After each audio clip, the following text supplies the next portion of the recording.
In this episode of the Effortless Swimming podcast, we dive deep into the world of injury prevention, strength training, and performance optimization with none other than Dr. Sandra Harrell, a 5-time All-American swimmer and expert in physical therapy. With over 25 years of experience and a keen eye for biomechanics, Dr. Harrell has a wealth of knowledge to share, not just about staying injury-free, but also about how to maximize your potential in and out of the water. Are you making the most of your strength training routine, or could your current habits be setting you up for failure? Dr. Harrell breaks down why consistent strength training is non-negotiable for swimmers and triathletes, and how nutrition plays a critical role in muscle recovery, and the secrets to building a routine that sticks. Plus, she reveals how to leverage technology to track your progress and ensure that you're training smarter, not harder. If you're serious about swimming, triathlon, or you just want to stay fit as you age, you don't want to miss Dr. Harrell's insights on how to maintain longevity in your sport and keep your body performing at its best. Tune in to discover actionable tips that could transform the way you train and recover. Sandra Harrell, welcome to the podcast. Thanks for jumping on with me. Thank you so much for having me today. So where does this story start for you? Your background in swimming, but what caused the transition to come across and start working with athletes on their strength and rehab? Was there a certain moment in your career or in your life where you started to make that transition and thought, this is what I really want to do? Absolutely. I always feel like it starts with personal experience, right? And so I competed and I swam at UC San Diego for 4 years in my college there. And there I was a 5-time NCAA All-American and a former 2-time pull record holder there. But during those 4 years, it was a lot of tough swimming, but also a lot of injuries. And going into college, actually, I was already injured with a shoulder issue. And, I never really got the right treatment, never sought the right care out. I didn't know who to look for, really. And this was, over a decade ago. So it's not like social media was a big thing. You really just had to go and look into the medical directory to figure out what provider you're even supposed to look for. And so I didn't have the resources that I needed to compete at my best. So I competed, all 4 years in college injured, and it kind of tainted my experience in swimming. Quitting wasn't really an option. I didn't want to give up a sport that I love to do, but at the same time, the sport gave me so much pain day in and day out. And so that's kind of what I realized near the tail end of my swimming career, that I don't want future youth athletes and, collegiate athletes, or really any type of athlete, right? You're a weekend warrior or professional, to have to deal with pain while wanting to train at the level of their preference. So I went into physical therapy and rehabilitation, ended up getting my doctorate there. I also got my master's in exercise science and health promotion. And so with that, I actually took a big step away from swimming. I kind of forgot about it actually during my graduate studies, and went into, the clinical aspect in healthcare and worked in the hospitals for a while. And it just, I just was burning out really quickly in a career that I had just began. And it took a lot of introspection and self-reflection for me to realize or remember why I went into the field to begin with. And so I took about a year or two off from just seeing patients, from working in hospitals and outpatient clinics, and realized that, hey, I really missed swimming. That's still something I was really passionate about. I no longer was competing at that point, but I always looked forward to the chance to swim, whenever I got the chance to. And at the time, I was lifting a lot more just to help continue maintenance of my own rehab and whatnot. And so, I guess to backtrack, I ended up getting hip surgery because of a labral tear in college. And so that's kind of what led me down the rehab track. And yeah, so, kind of a long-winded story, but ultimately I came back to swimming and realized hey, why not treat the population and kind of give back to the sport that gave me so much, joy in my youth, and, give back to these athletes that are super dedicated, but, maybe they don't have the right provider who understands the demands, the physical and emotional and mental demands of swimming and the sport of swimming. So Mm. that's where But we're at here. well, hindsight's always 2020. When you look back at your own injuries that you had through swimming, what would you do differently now that you've got the experience that you have? If I had known, I would have looked at my nutrition much differently. I would have integrated strength training much earlier, as well as, taken some even minor injuries more seriously, because minor injuries tend to be indicative of potentially future and or reoccurring injuries. So somebody who, may have for example, a constantly sprained ankle, right? As a kid, they tend to re-sprain that ankle over and over time, due to lax ligaments, right? And prior history of injuries, making those ligaments more susceptible to re-injuring. And so that same mindset and that same, idea is transfers over to swimming as well. Somebody who has quote unquote swimmer's shoulder, which actually is a little bit misleading. Most people think, oh, I have swimmer's shoulder. It's one singular thing, but it really is just kind of a general name for shoulder pain. And, if somebody says, I Mm. have shoulder pain, that is not a diagnosis. There's nothing about it that tells me what you have. And so it can be various things like rotator cuff tears. It can be bursitis. It can be labral tears. It can be impingement. It can just be a whole host of different injuries and conditions. And so, somebody with quote unquote swimmer's shoulder, it can be one thing, but now it leads to other things down the line. And so Mm. I think, having taking seriously of those things and making sure my nutrition was better, hydration, sleep, stress management and strength training, starting a program in high school, would have probably saved a lot of headache and heartache down the line. And I think that that's still something swimming as a sport, in the world of swimming, that's still something that isn't common. I think most swimmers don't necessarily take strength training as seriously, nor do they think that they have to because, they think, well, I'm in the water anyway. Why? Working out in the gym doesn't necessarily transfer those same skills in the pool. And that's far from the truth. Mm. Yeah, exactly right. But one of the things you mentioned there was nutrition. So, what mistakes were you making with your nutrition back then? Was it in terms of the recovery? Was it in terms of having enough sort of protein after you? Oh, you weren't really probably doing much strength training, but like, what were those mistakes that you were making early on? It was both, I think as a youth and even well into college too, our college university at the time, we didn't have a dietitian, we didn't really have any nutrition coaching specifically for our team. Um, and so, with training anywhere from 3 to 6 hours a day, between lifting weights in college and swimming, who knows how much yardage and how much Mm. distance, as well as in the youth, and being also, unfortunately, being a female, right? We tend to have these societal and cultural pressures to be thin. Mm. And the problem is, being thin and being an athlete, it's hard to do both. You cannot, be a very strong and high performing athlete if your goals are to remain thin and just societal pressures of like girls not wanting to bulk up, girls not wanting to eat, because they're afraid of say getting fat or gaining weight. All of those pressures, affected me as well as many of my female teammates.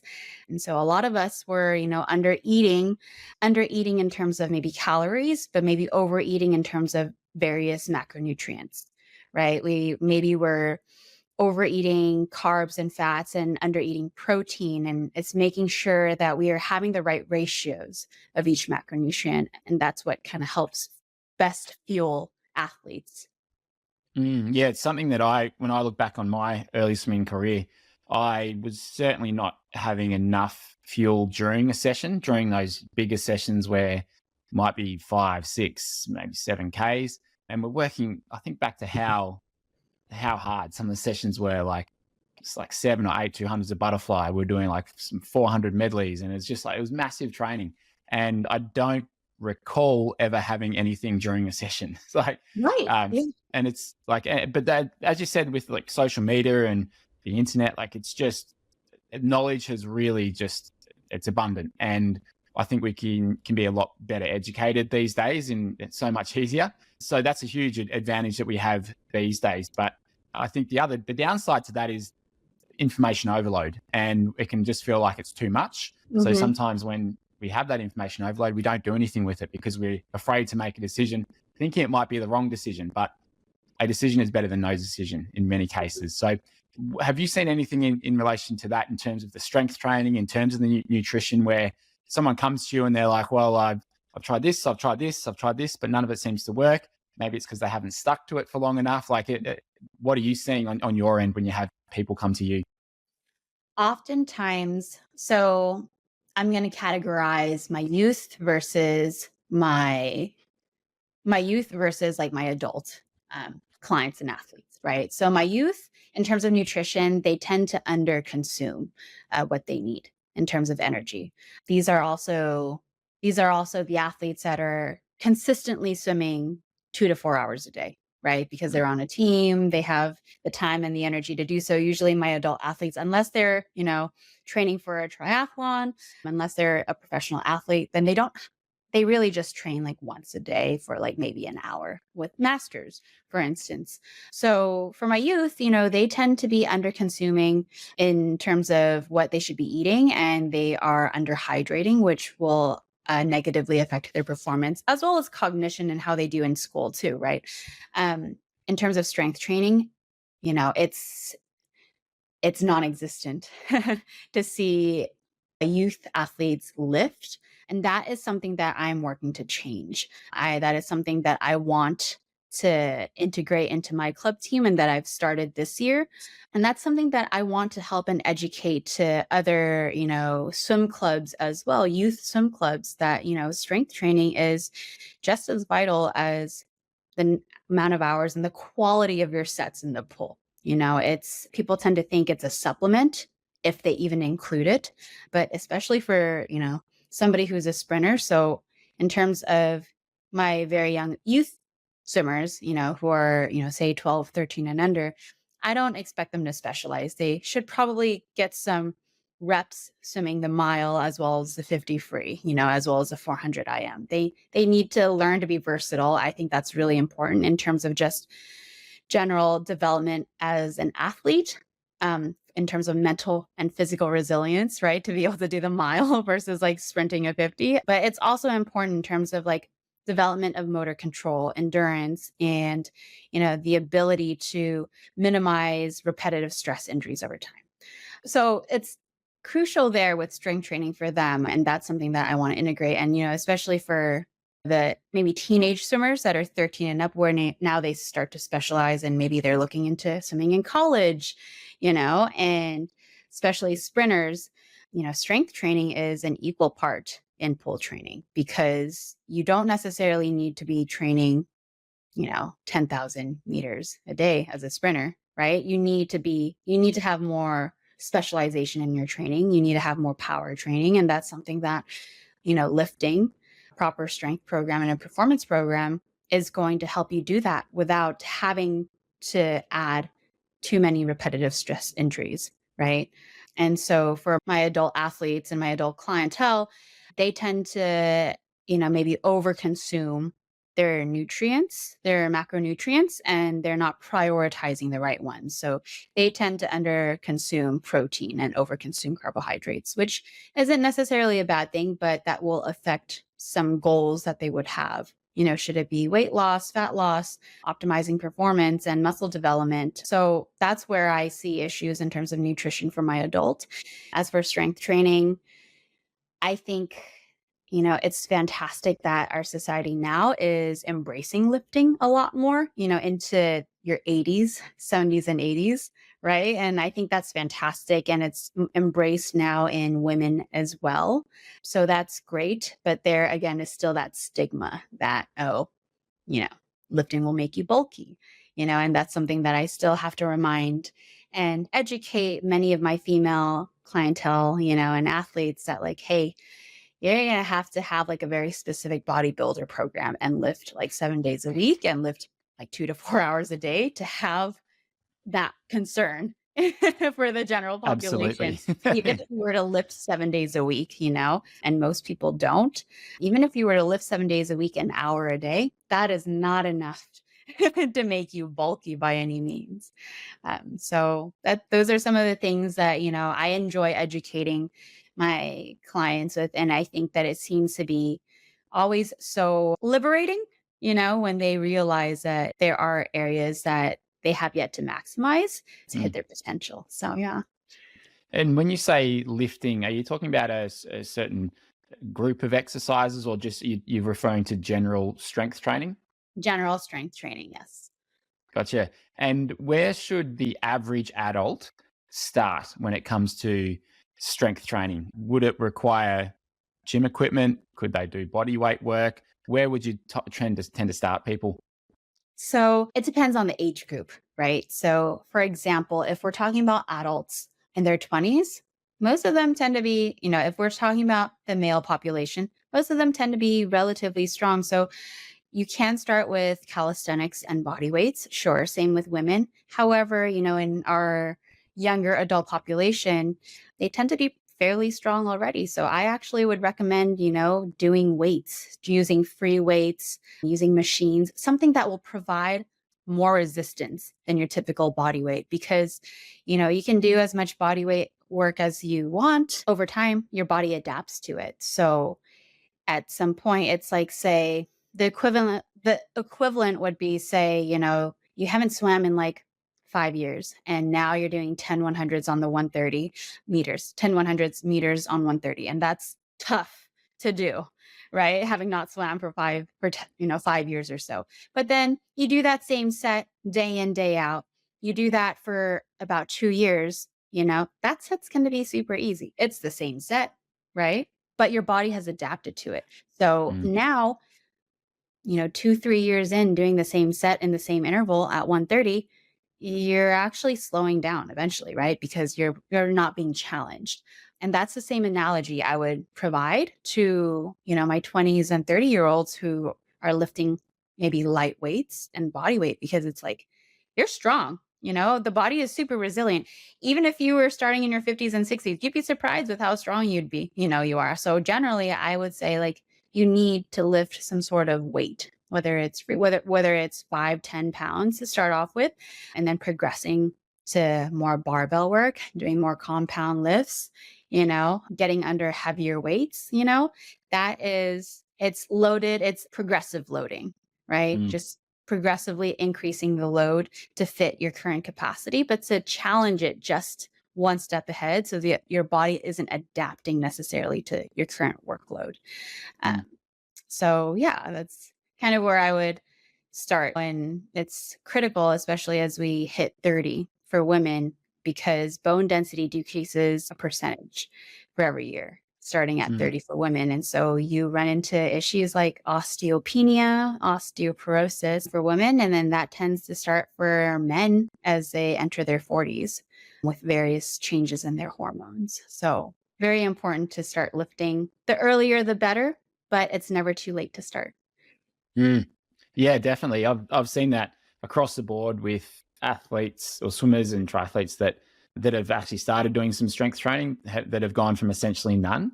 Yeah. And the first couple of months, like I don't see them get a huge benefit in the first couple of months because they feel a bit heavier, like their body's sort of changing. But Mhm. then once they get accustomed to it and they get used to it, Yeah. then we start to see the progression from there. And I've got some friends who are going through that now. They've just started some strength training.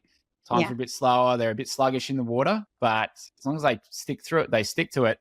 They're going to see some really good results from that.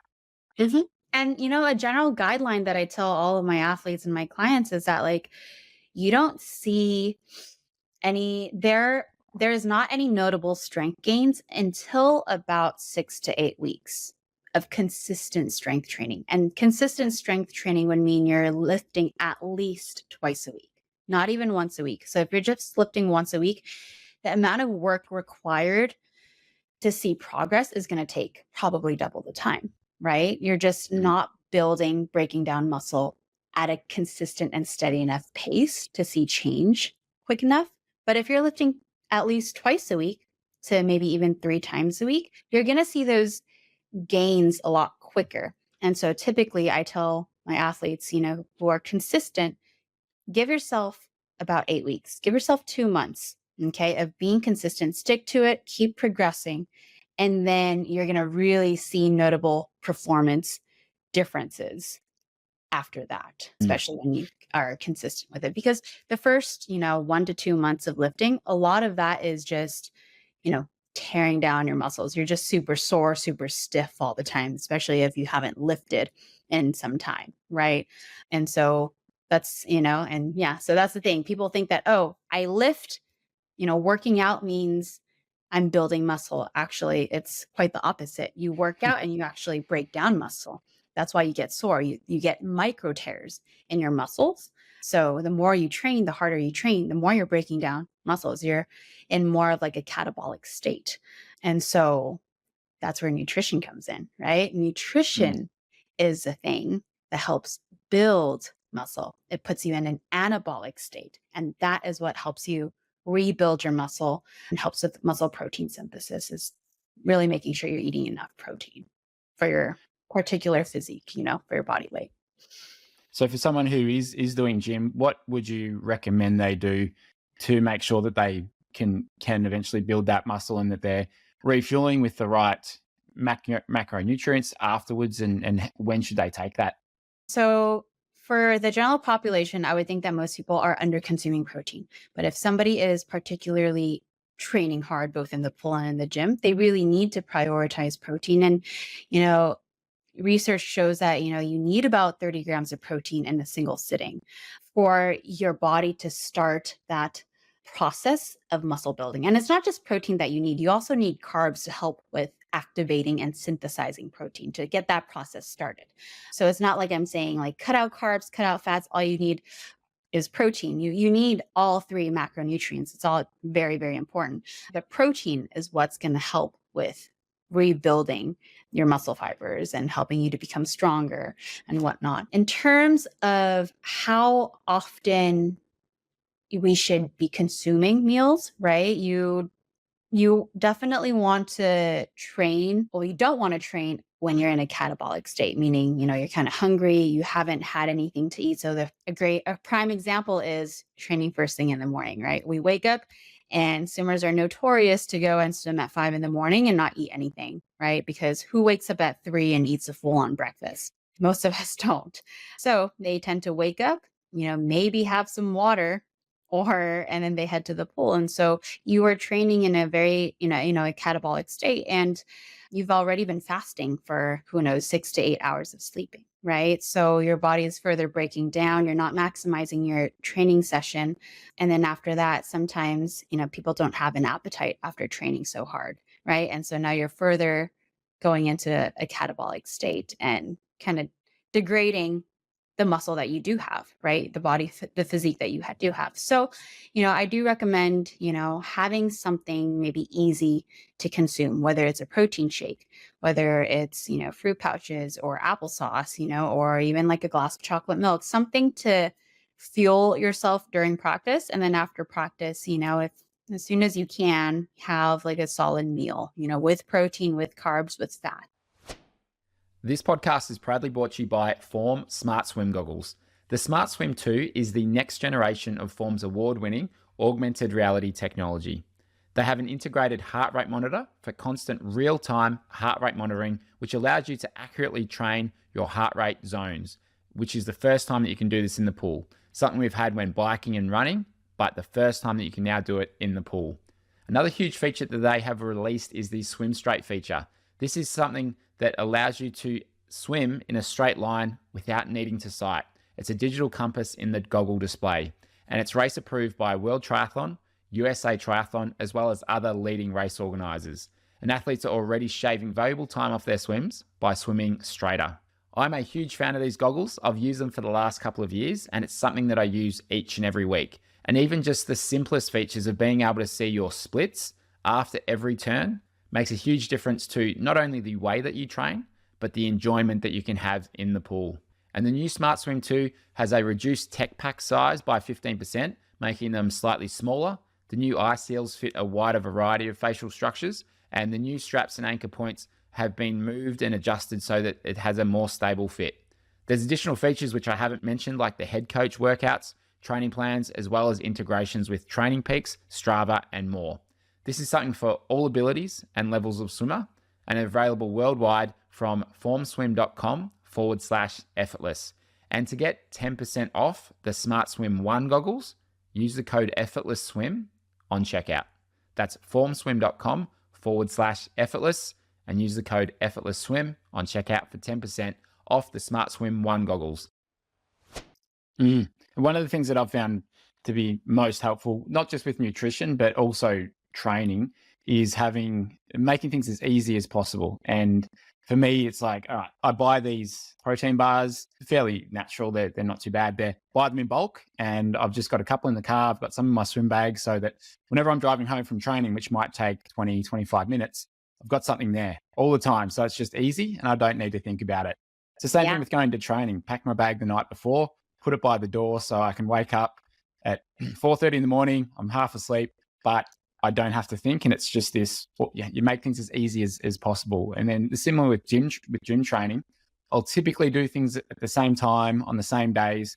So I've got this routine, and the gym that I go to, I've got a program that I follow, and it's just been this incremental build up in terms of the weights that I'm doing. So again, I don't have to think a lot about it. I can just go there and do it. And it sounds silly, but it's those little things that make it easier to do that's going to actually make you follow through with it. Because even I can't remember where I read it, but it was in a book that it's like, even if you put if you've got a rower or a treadmill, and that's in a room that might be downstairs compared to upstairs where you spend most of your time, even that small thing of having it in a room that's a little bit further away means you're 50% less likely to use it. It's like those, it seems silly, but you've got to make things as accessible, as easy as possible if you're going to follow through with them. Exactly. Reduce the barriers to entry, right? And this is for anything, whether it is to go to practice, whether it is to eat. It's just, making it so easy that it's just second nature, just grab something, and not have to plan. So I highly encourage meal prepping. I think that's the best way, right? To make sure that you are fueling properly. Does it take a little bit extra effort? Absolutely. But you don't necessarily have to create a whole new meal, just maybe make a lot of one meal before. And then if you're open to leftovers, that is your, meal. That is what you consume the next day for lunch and whatnot. And, protein bars are great. They're a great supplement, especially when, you're on the go. So I think that's great. Yeah. And in terms of the programming that you're doing for athletes, how do you make it so that they are progressively overloading, so they know exactly what to do? Are you using types of software or apps? What's your standard process there working with people? So currently I'm on Train Heroic. And so that is an online coaching app. And what I do with my athletes is that, especially if I do a lot of one-on-one work with them, right? The first week that I have with them, I get them onboarded, I send them an intake form, and I kind of get their baseline level of what I believe or what they think they do, and how they, compete and train and how much they lift. Because most often people tend to overestimate their abilities, and that's okay, And so, but I'd like to see where they are mentally and how they perceive themselves, because that's going to play into how they push themselves later on as well. And then so the first week I'll customize a program for them specifically to whatever their goals are, whether it's athletic, whether it's health related, whether it's weight loss, and I get a list of all the activities that they want to do as well. If they're just a swimmer, then my program is going to be specifically strength and mobility. Okay. If they're a triathlete, same thing, if their goals are more, say, health related and weight loss, then I'd be programming some strength, some mobility, and some form of cardio, whether it's swimming, running, cycling. And if somebody is injured and they're coming to me for more of like physical therapy or like rehab coaching for an injury, then their program's going to look really different, right? Because it's going to be very much involved with improving their current condition before I transition them to a full body performance program. But regardless, the first week is always going to be a measure of their baseline of I'll put in weights of what I believe they are capable of doing just based on what they filled out in the intake. And then from there, what's great about the app is for every session, it calculates a readiness score for me. So I'm able to kind of measure their stress, their mood, their energy, their sleep, their workload, and kind of gauge, like if they're also swimming and training on top of what I'm doing, if they're overtraining, right? If they're burning out, if they're at risk for injuries or illness, especially when they score very low consistently, right? And so that gives me information that, like, hey, I need to taper down when I progress you each week, right? I'm going to take all of that data.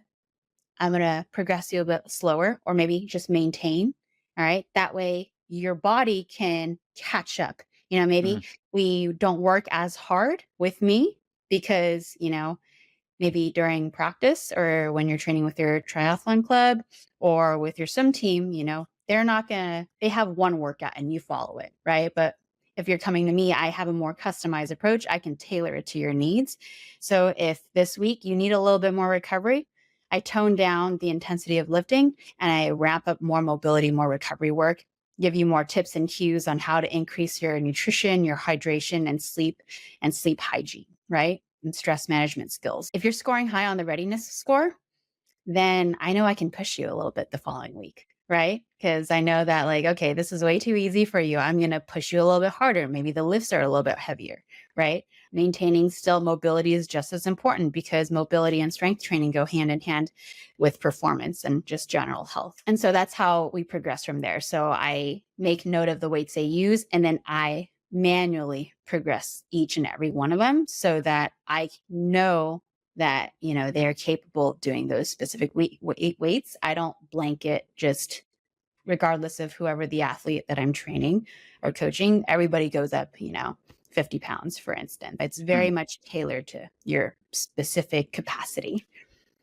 Yeah, and that's one thing I've found, and I like Joe Friel, he legendary triathlon coach. He, for older athletes, I think he sort of refers to them as anyway, sort of 50 or older. He says it's like 2 weeks on, 1 week off. So like one recovery week with 2 harder weeks. And I'm late 30s, so for me, I think I can probably get away with about 3 weeks of harder work and 1 recovery. But I've always found that in terms of the gym work, if I'm going pretty consistently for 4, 5, 6 weeks, I start to plateau quite a bit. But then if I say go away on a camp or I'm traveling and I don't get to the gym for 5 days or 7 days, that recovery time, I come back and I tend to be able to up the weights. And it's like my body just needed that rest. It needed that recovery time to be able to catch up and then get to the next level. So I have to always remind myself, it's like, all right, it's okay to have a lighter week where I'm maybe not going as often, or I drop it down, because then the body catches up and then I can start to get to that next level. And the same thing obviously applies in your swim training too. You don't want to be going hard every single week. You need to just have a recovery week in there. Yep, absolutely. I 100% agree. And that's something that people just totally disregard, right? People just don't think about or don't emphasize the importance of recovery. Recovery is just as important as training. It is part of your training. You train 2 to 4 to maybe 6 hours a day, right?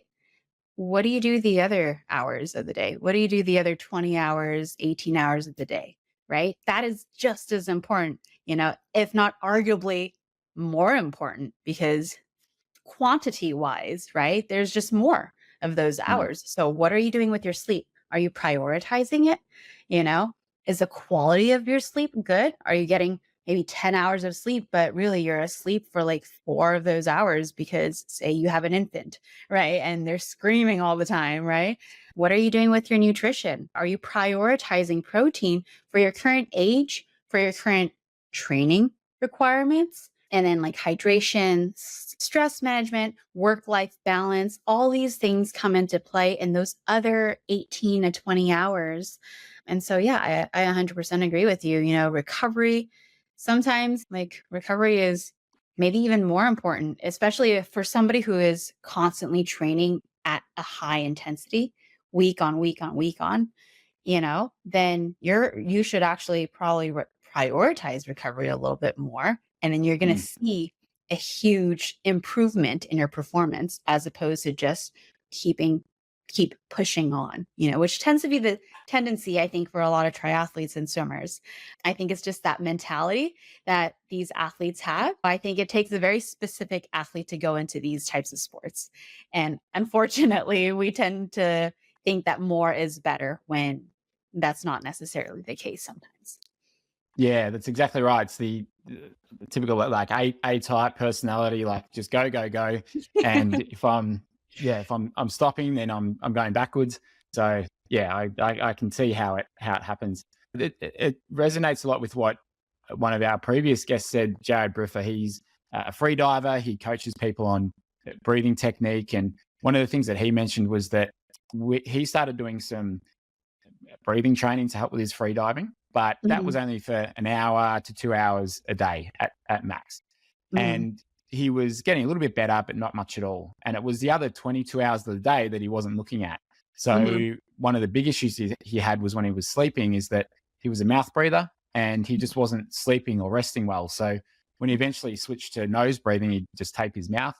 He found that over the course of the next couple of weeks, he just started to really improve in his ability to do what he needed to in free diving, because that was 8 or 9 hours taken care of with better breathing. And then when he focused on it when he was awake as well, just having the nasal breathing, it really just progressed him massively. And as you said, similar thing for swimming. It's like we might swim for, most adults, right? They might only swim for 1 hour, 2 or 3 times a week. And you've got so many more hours in the day. So how do what are you doing outside of that? The strength training, how do you move? What's your mobility like?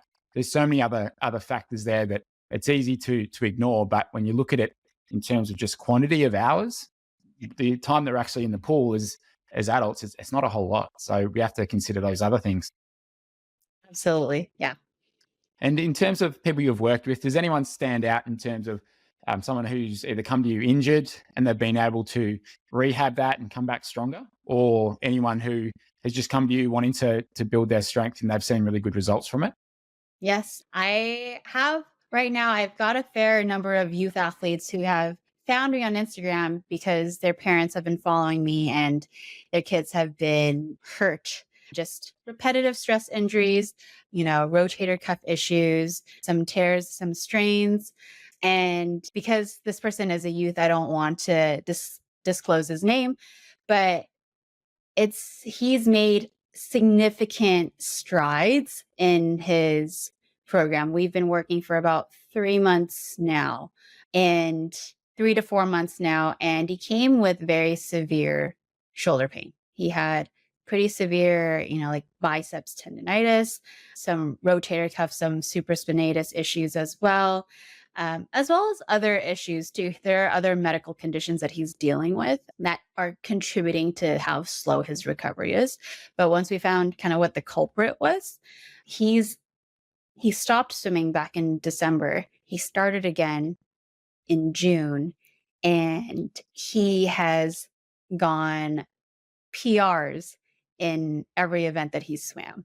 And he hasn't been swimming. He had to stop swimming for several months because his shoulder just could not tolerate it, and he's been lifting instead. So just that's something that people don't realize, that like just because you're injured, right? And it's not the end of your career. You don't have to push through in the pool, and just to get a PR. In fact, he did quite the opposite. We had talked about not swimming as much and maybe slowly ramping up your yardage, 400 meters at a time per practice. He started swimming like 400 meters to begin with, and maybe was just swimming 2000 at the end.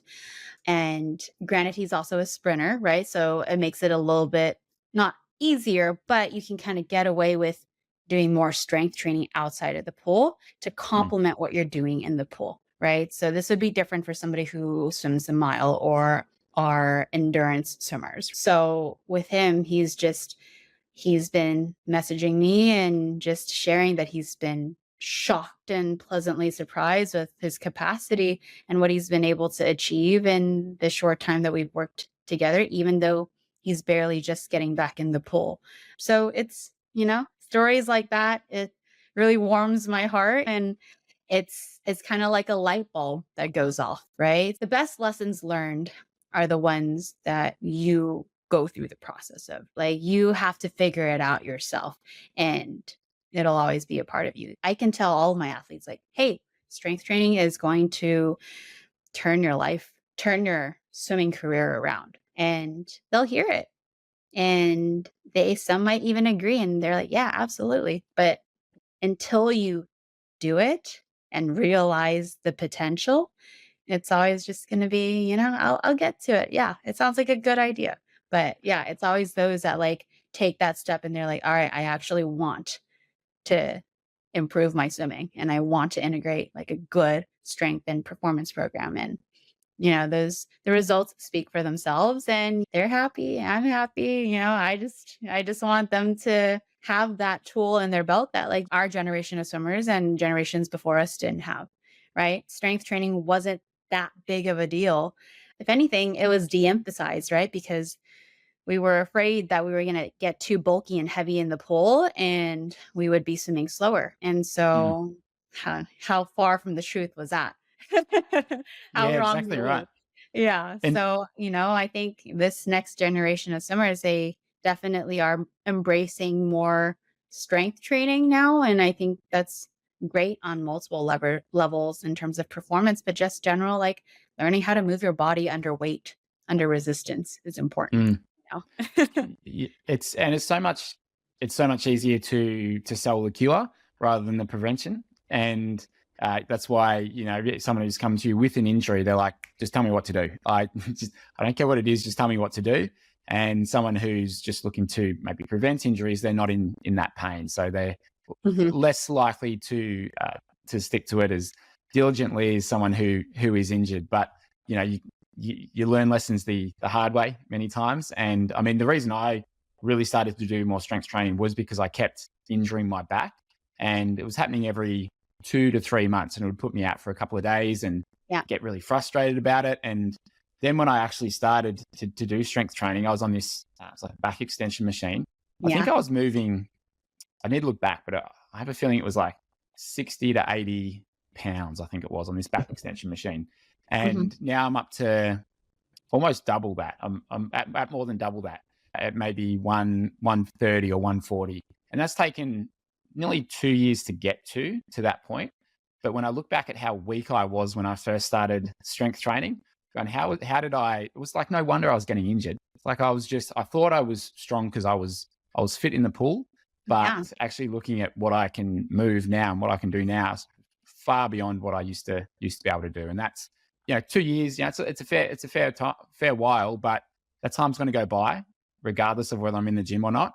And if I want to, I'm looking forwards at the next 5, 10, 15 years. Like, I don't want to get injured because I hate not being able to train. I hate not being able to surf or go for a run. So I just want to be able to do those things that I love. And because I work with a lot of adults who have either taken up swimming because they were running and they've gotten injured and they can't run anymore. Yeah. And I just, it just happens. It just happens as we get older. So I'm trying to just prevent that as much as possible. Because Yeah. exactly. That's It's what it's all about. longevity.